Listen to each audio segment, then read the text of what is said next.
was really interesting because, again, I was more like, yeah, jovial. Yeah, hanging out with Christine today. People, let's party. It's Tony. It's Teeny. Teeny is Christine's nickname. Heads up. But again, Christine was in a really, she needed to be in a really vulnerable place.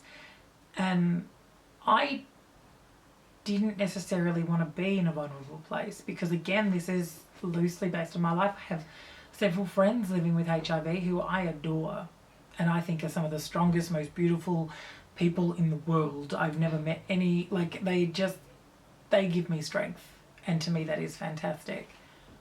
I was shocked into my performance by the director because he said, well, what happens if, and he named a heap of friends of mine and said, what if they get it? And the thing is, I think this episode shows you exactly what I personally would do, because it's not about, you work through the shock, you work through the pain, and then you go, but it doesn't matter. Because I know a lot about HIV, I do personally. I have friends that can tell me what I don't know, I can find out. And I go, yeah, but once again, I would simply go, we got this. It doesn't change who you are. It changes who you are because it changes your lifestyle and it changes your perspective. But it doesn't change why I love you. So we're okay. And being able to do that is beautiful. That was one of my favourite episodes to film. It was filmed the same day as Ditch, so it was really interesting to have that fight episode and then also film this kind of like breakdown. I like it because Charlie's broken down completely, like she's fallen apart entirely, and with Jude she's able to slowly start building back up. It was also quite difficult for Tony and me to film this because we're both in different mindsets, and we're obviously very jokey people, so we can't help but turn a really sad thing into something stupid. So that was really difficult, but I'm really happy with how that turned out, and those tears were really hard to get. So really, it's not 1987 anymore. I really enjoyed this episode. I enjoyed this episode for a couple of reasons. I got to wear my new pea coat and my purple gloves and got to incorporate them in such a way that it was just fabulous. I also really enjoyed the fact that it was Vito and I, so it was a different dynamic. We never really saw those two. We saw glimpses of their relationship and that they didn't like each other and that they, all of that stuff.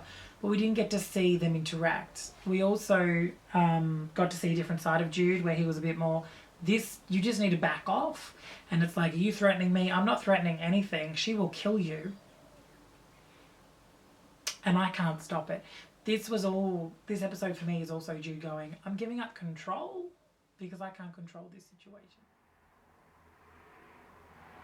I mean, I just bought my whole wardrobe basically to film that, which is quite hilarious. How did you get to the wardrobe you agreed on? How did you choose that dress? I was like, it's just black. I don't reckon we would be ready for like full-blown pattern colour just yet. So I don't really wear, like, I've got colour, but I don't really wear a lot of colour myself. And since we're using our own wardrobes, thankfully we've like to wear a lot of grey and white and black and blue because I don't really have much more colour than that.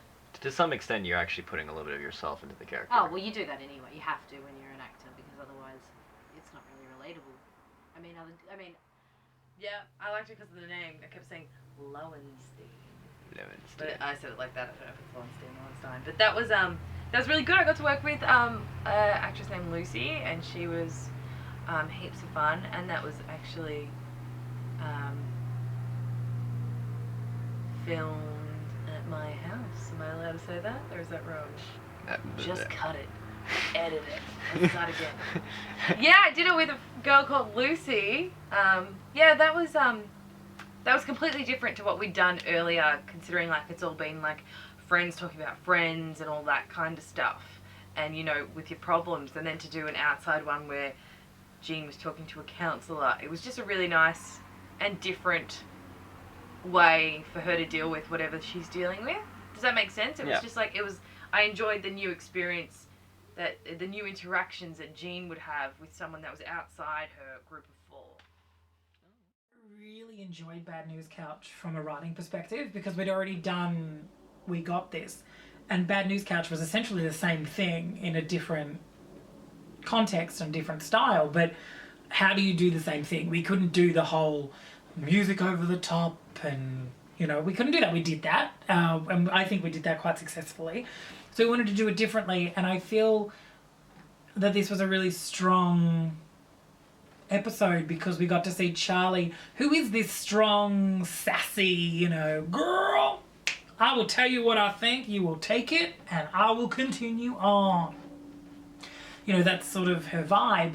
And it was nice to see her be there and be like, no guys, this is really hard and I'm gonna need you. And it was nice to see Jude be like, come on, let's everybody join together, and it's lovely, and it's a bit more playful this episode, with Viv wanting to burn the couch or throw out the red couch because it's the bad news couch, as our director calls it, because a lot of scenes where bad stuff happens tend to incorporate that couch.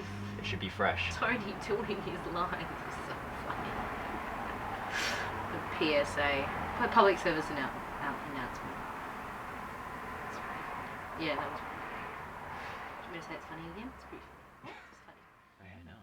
Ooh. Yeah, that was it was interesting to be on the other side as Jean did it in season 1. It was interesting to be on the other side of that, and gave you a bit more sense of how the other guys would be feeling and stuff like that. So Perspective. yeah, perspective.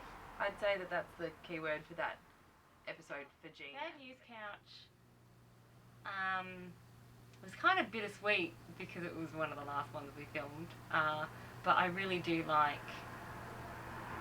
the Charlie discloses to the other two, and I love Jude in this episode. He's so PSA, it's hilarious.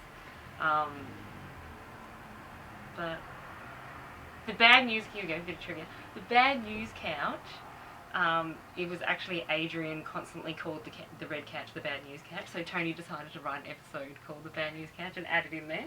So that was really funny, but then that made it really difficult for a couple of episodes when we had to move the red couch. So yeah, but no, I like the 4 of them coming back together. I like that no matter what happens, these 4 characters stay together.